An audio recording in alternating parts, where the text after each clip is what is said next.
कहानी की शुरुआत होती है एक खतरनाक और निपुण योद्धा से, जिसका नाम यंग होता है। यंग एक घातक कबीले सेट फ्लूट का सदस्य होता है, जिसे बचपन से ही एक काम सिखाया गया होता है: दुश्मनों को खत्म करना। एक दिन यंग को जिम्मेदारी दी जाती है कि वह अपने कबीले के सबसे पुराने दुश्मन, सदियों से चले आ रहे एक और कबीले के आखिरी बचे मास्टर को खत्म कर दे। यंग बिना किसी डर या झिझक के अपने मिशन पर निकल पड़ता है।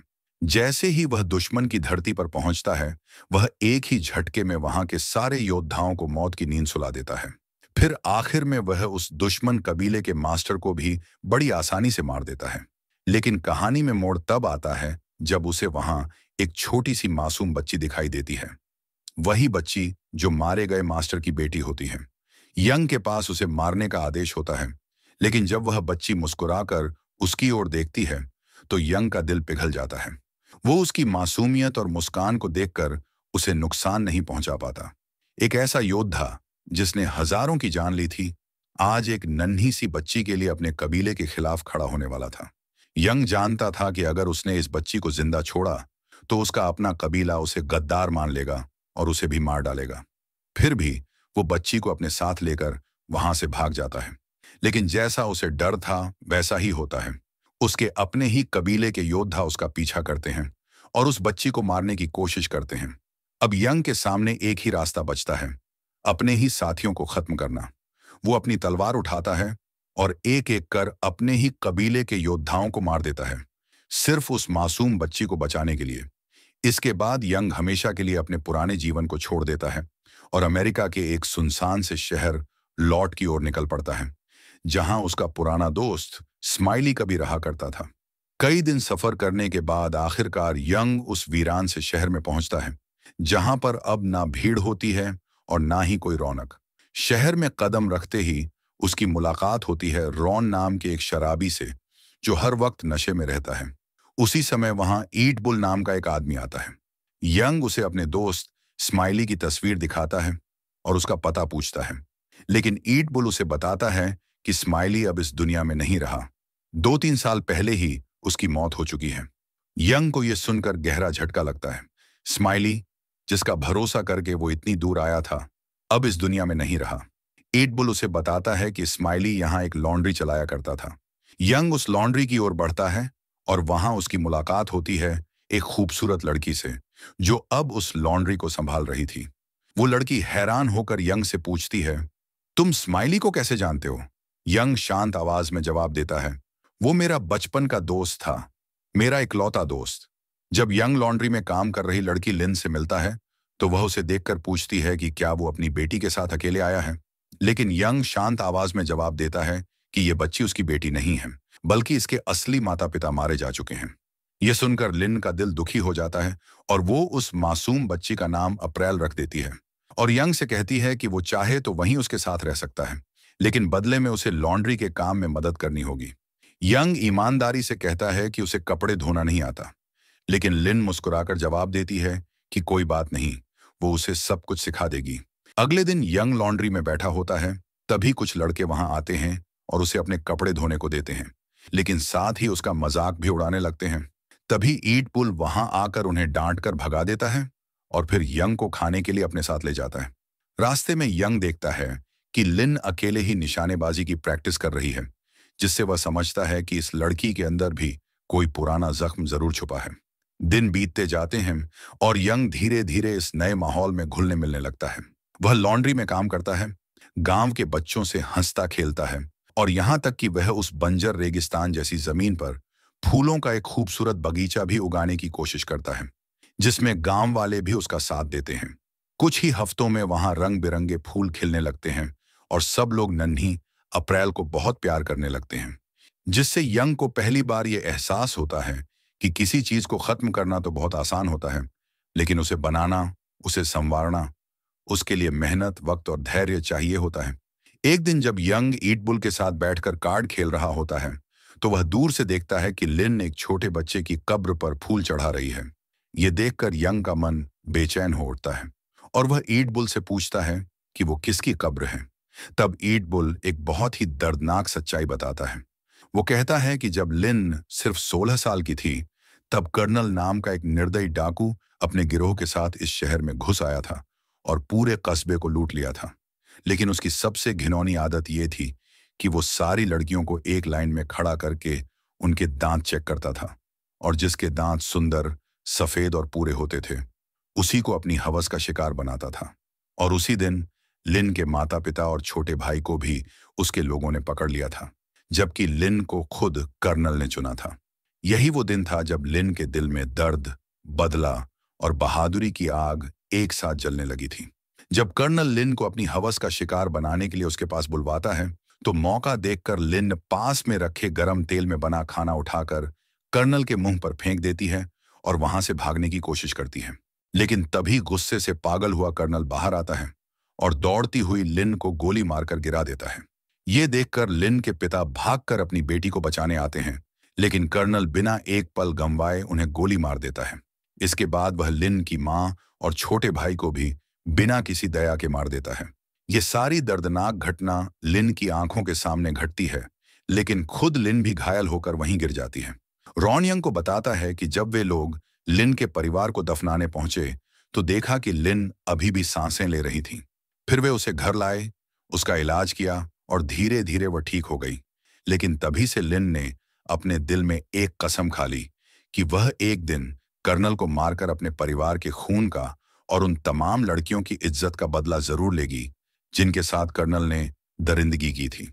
कुछ दिन बाद यंग देखता है कि लिन फिर से एकांत में निशानेबाजी की प्रैक्टिस कर रही है, लेकिन उसका हर एक निशाना चूक रहा होता है, जिससे वह निराश होकर खुद से कहती है कि शायद वह कभी एक अच्छी फाइटर नहीं बन पाएगी। तब यंग उसके पास आता है और उसे एक अनोखा तरीका सिखाने की ठानता है। वह लिन की आंखों पर पट्टी बांधता है और खुद उसके सामने खड़ा होकर कहता है, अपने लक्ष्य की हर हलचल को सिर्फ सुनो, महसूस करो और फिर वार करो। लिन ध्यान लगाकर सुनती है और जैसे ही यंग हल्का सा कदम बदलता है, लिन निशाना लगाती है और उसका हर वार बिल्कुल सटीक पड़ता है। वह बहुत खुश हो जाती है और दौड़कर यंग को गले लगाकर उसका शुक्रिया अदा करती है, क्योंकि जो चीज वो महीनों से सीखने की कोशिश कर रही थी, यंग ने उसे मिनटों में सिखा दी थी। उस रात लिन यंग को बताती है कि स्माइली ने उसे पहले ही बता दिया था कि यंग सेट फ्लूट कबीले का एक महान योद्धा है और एक दिन वह जरूर यहां आएगा। वह यंग से पूछती है कि आखिर उसने ऐसा कबीला क्यों चुना जिसमें रहम की कोई जगह नहीं। तब यंग एक पुरानी गहरी याद में चला जाता है और बताता है कि एक दिन जब वह अपने पिता के साथ खेतों में काम कर रहा था, तब एक दुश्मन कबीले का योद्धा वहां आया और अपनी तलवार की धार को चेक करने के लिए उसके पिता का सिर यंग की आंखों के सामने धड़ से अलग कर दिया। और उसी दिन यंग ने ठान लिया कि वह दुनिया का सबसे ताकतवर योद्धा बनेगा, ताकि फिर कभी कोई उसका अपना इस तरह बेबस और निर्दोष ना मरे। इसके बाद यंग लिन को अपनी खास तलवार दिखाता है जो अभी तक म्यान में बंद थी और पूरी तरह से सील की हुई थी। यंग लिन को सारी सच्चाई बता देता है। वो कहता है कि अप्रैल दरअसल दुश्मन कबीले के उस मास्टर की बेटी है जिसे उसने मारा था, लेकिन मासूमियत से भरी उस बच्ची को मारना उसके बस की बात नहीं थी। वो आगे बताता है कि अगर उसने अपनी तलवार को म्यान से बाहर निकाला तो उस तलवार में मारे गए सभी लोगों की आत्माएं जाग जाएंगी और उनकी आवाजें सुनकर सेट फ्लूट कबीले के खूंखार योद्धा यहां पहुंच जाएंगे, सिर्फ इस बच्ची अप्रैल को मारने के लिए। यंग जानता था कि ऐसा होते ही विनाश शुरू हो जाएगा, इसलिए वो अपनी तलवार को अब तक बंद रखे था। अब वह लॉन्ड्री में रहते हुए तलवारबाजी की कला को दोबारा अभ्यास करने लगता है। कुछ दिनों बाद क्रिसमस का दिन आता है और सभी लोग मिलकर खुशी से त्योहार मना रहे होते हैं, हंसी ठहाकों और मिठाइयों के बीच। लेकिन तभी कर्नल अपने गुंडों के साथ वहां आ धमकता है और पूरे शहर पर आतंक फैलाने लगता है। वो लोगों के साथ जानवरों जैसा बर्ताव करता है। एक जोकर बने आदमी के सिर पर गिलास रखकर उस पर शूटिंग की प्रैक्टिस करता है, और जब रॉन शराब के नशे में उसका मजाक उड़ाता है तो कर्नल उसे पकड़वाकर घोड़े के पीछे बांधकर घसीटने का हुक्म देता है। फिर वो शहर की सभी लड़कियों को एक लाइन में खड़ा कराता है और उनके दांत चेक करता है। ये वही दरिंदगी थी जो उसने 16 साल पहले भी की थी। एक शादीशुदा औरत को देखकर जब उसके दांत साफ और पूरे नजर आते हैं तो वो उसके पति को वहीं गोली मार देता है। फिर उसकी नजर 2 लड़कियों पर जाती है और अपने आदमियों को उन्हें सजाकर लाने का आदेश देता है, लेकिन तभी लिन खुद उनकी जगह तैयार होकर कर्नल के पास जाती है। जैसे ही उसके आदमी वहां से जाते हैं, लिन धीरे धीरे अपना चाकू निकालती है और कर्नल की ओर बढ़ती है। लेकिन कर्नल पहले ही उसे पहचान चुका होता है और बंदूक ताने खड़ा होता है। वह कहता है कि उसकी गंध से ही वह समझ गया था कि ये वही लड़की है जिसे उसने 16 साल पहले अपनी हैवानियत का शिकार बनाया था। उधर ईट बुल भागते हुए यंग के पास आता है और उसे बताता है कि लिन अकेली ही कर्नल को मारने निकल गई है। ये सुनकर यंग के दिल में चिंता की लहर दौड़ जाती है और अब उसे लिन और पूरे शहर को बचाने के लिए आखिरकार अपनी तलवार म्यान से बाहर निकालनी ही पड़ती है। तलवार जैसे ही बाहर आती है, दूर बैठा सेट फ्लूट कबीले का मास्टर उसकी ध्वनि को सुन लेता है और फौरन अपने खतरनाक योद्धाओं के साथ यंग को खत्म करने के लिए उस ओर रवाना हो जाता है। वहीं दूसरी तरफ लिन को कर्नल के आदमियों ने पकड़ रखा था और कर्नल उसके साथ जबरदस्ती करने ही वाला था कि तभी यंग वहां आ धमकता है और अपनी तलवार से उन सभी गुंडों को काट डालता है। जब वो कर्नल को मारने ही वाला होता है तो लिन उसे रोकती है और कहती है कि इस हैवान को वो खुद अपने हाथों से मारेगी। लेकिन इसी बीच कर्नल मौका पाकर लिन को ढाल बनाकर खिड़की से कूद जाता है और अपने घोड़े पर सवार होकर भागने लगता है। तभी लिन तेजी से चाकू फेंकती है और उसे वहीं गिरा देती है। मगर जब सब लोग पास जाकर देखते हैं तो उन्हें पता चलता है कि वो असली कर्नल नहीं था, बल्कि उसने एक बार फिर चालाकी से सबको चकमा देकर वहां से भाग निकाला है।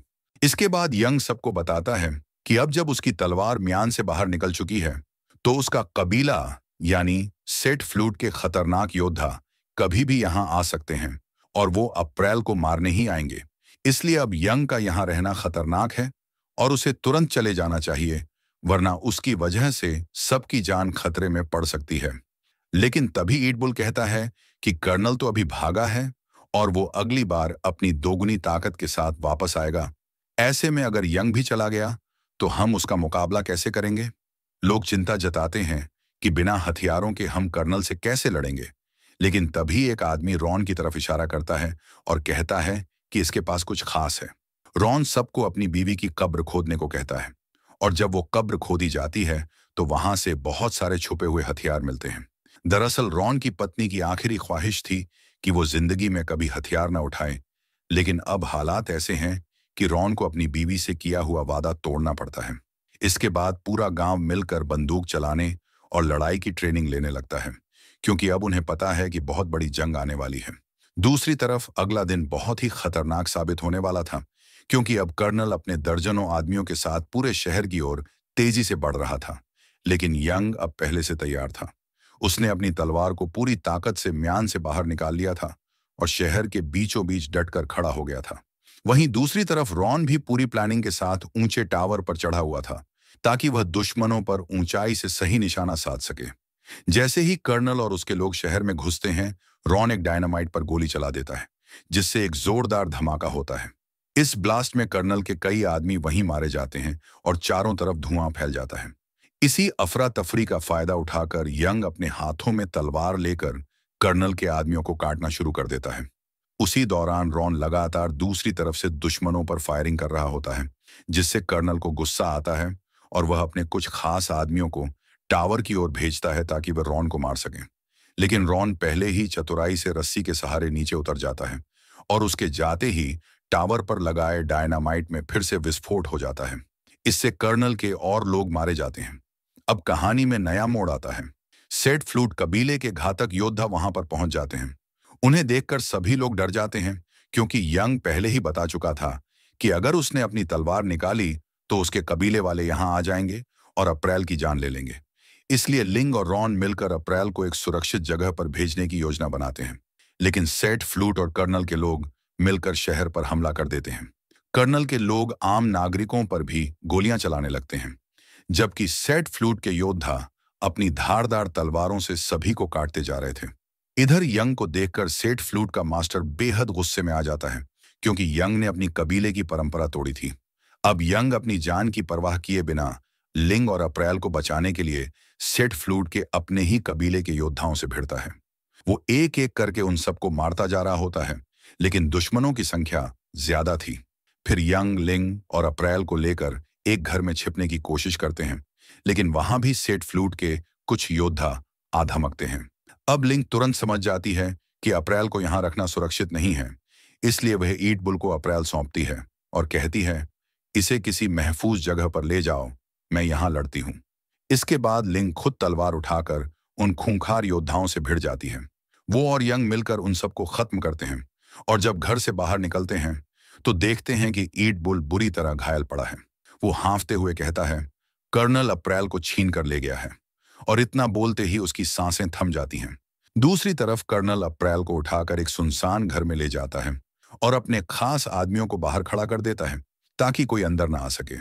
थोड़ी ही देर में सेठ फ्लूट कबीले के योद्धा यानी अनिल कुमार के नेतृत्व में वहां पहुंचते हैं, लेकिन कर्नल के आदमियों के पास ऑटोमेटिक मशीन गन होती है जिनसे वो सारे सेठ फ्लूट योद्धाओं को वहीं मार गिराते हैं। कुछ ही देर बाद अचानक पूरे घर की लाइट्स बंद हो जाती हैं और तभी वहां एंट्री होती है यंग की। अंधेरे का फायदा उठाकर यंग बड़ी चालाकी से कर्नल के सभी आदमियों को तलवार से मार डालता है और सीधे उस कमरे में पहुंचता है जहां कर्नल अप्रैल को बंदी बनाकर बैठा होता है। जैसे ही यंग कमरे में दाखिल होता है, कर्नल उस पर गोली चलाता है, लेकिन यंग इतनी तेजी से तलवार चलाता है कि गोलियों को भी 2 टुकड़ों में काट देता है और फिर अप्रैल को कर्नल की गिरफ्त से छुड़ा लेता है। अब यंग लिंग को इशारा करता है कि बदला लेने का समय आ गया है। लिंग आगे बढ़ती है और कर्नल पर हमला कर देती है। पहले तो वो कर्नल के हाथ पर तलवार से वार करती है, जिससे कर्नल जमीन पर गिर जाता है, और फिर वह तलवार से वार करके कर्नल को हमेशा के लिए खत्म कर देती है। लेकिन कहानी यहीं खत्म नहीं होती। जब यंग और लिंग अप्रैल को लेकर बाहर निकलते हैं तो उनके सामने सेठ फ्लूट कबीले का मास्टर खड़ा होता है। वह यंग से कहता है, अब तुम्हें इस दुश्मन कबीले की बच्ची यानी अप्रैल को अपने हाथों से मारना होगा। लेकिन यंग इससे इनकार कर देता है और कहता है, अगर यही नियम है तो आज मैं अपने ही गुरु से लड़ूंगा। इसके बाद यंग और सेठ फ्लूट मास्टर के बीच एक जबरदस्त तलवारबाजी शुरू होती है।